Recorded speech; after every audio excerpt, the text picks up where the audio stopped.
బోనాలకు సంబంధించి పోతురాజు ఎందుకు వేస్తున్నాము అంటే 7 అక్కల గ్రామ దేవతలలో ప్రతి ఒక్క చోట కట్టకాడ కాలువకాడ ప్రతి ఒక్క దగ్గర అమ్మవారిని ప్రతిష్ఠించి అమ్మవార్లకు తమ్ముడుగా ఒక పోతరాజు తయారయ్యి గజ్జలు కట్టుకొని పసుపు పూసుకొని పొలిమేర దాటి వెళ్లే సమయంలో మంచి చెడు అక్కల మీదకి పోకుండా తమ్ముడు కావల్దారిగా ఉండి సప్పుడతోటి ముందలకి వెళ్తూ ఆ గజ్జల సప్పుడకు అక్కలు సంతోషపడుతూ బోనాలను ఎత్తుకొని అమ్మవారికి నైవేద్యం ఎక్కడము తమ్ముడుగా మా బాధ్యత.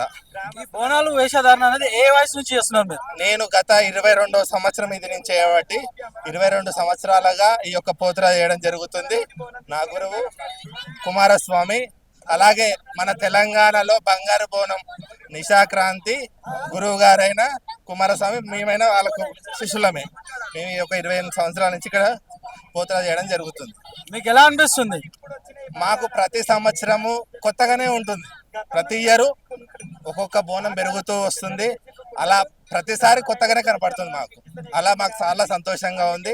ప్రతి సంవత్సరం మా ఓపిక ఉన్నంత వరకు, మా ఊపిరి ఉన్నంత వరకు అమ్మవారి సేవ చేయాలన్న ఒక ఆలోచనతోటే ఈ యొక్క కార్యక్రమంలో జరుగుతుంది. ఆషాఢ మాసంలో తొలి బోనం ఇక్కడ గోల్కొండ ఫోర్ట్ నుంచి నడుస్తుంటది కదా, దీనికి ఎలా చూస్తుంటాం అంటే గతంలో వెనకటికి మొదటిగా రజాకారులు ఉన్నప్పుడు ఈ యొక్క ఊరిలో ఏదైతే చెడు జరిగినప్పుడు ఆ రజాకారులు అమ్మవారి కోసము ఈ యొక్క బోనాన్ని మొదటిగా తయారు చేసి ఆ తల్లిని ముందలకి తీసుకొచ్చి, తల్లి మాకు ఈ యొక్క చెడు కార్యక్రమం జరుగుతుంది, దీనికి నువ్వైతేనే నిలబడగలుగుతావని ఆ తల్లిని నిలబెట్టి మొదటిగా ఊరంతా కలిసి సంవత్సరంలో ఒకరోజు అమ్మవారికి నైవేద్యంగా బోనం తీసుకురావడం జరుగుతుంది.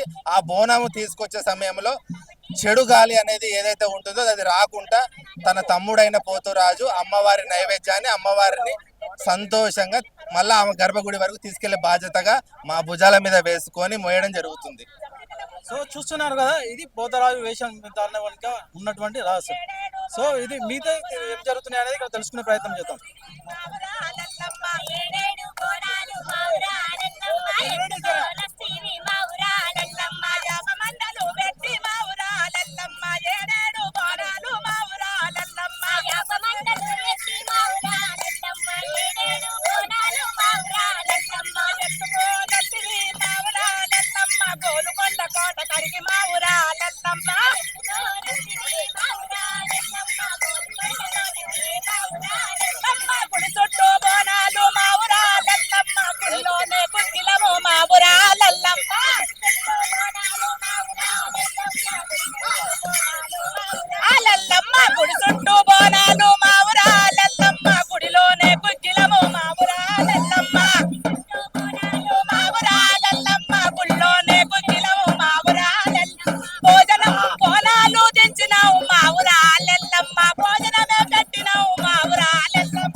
బోనాల పండుగ అంటేనే అమ్మవారికి భోజనం సమర్పించడము.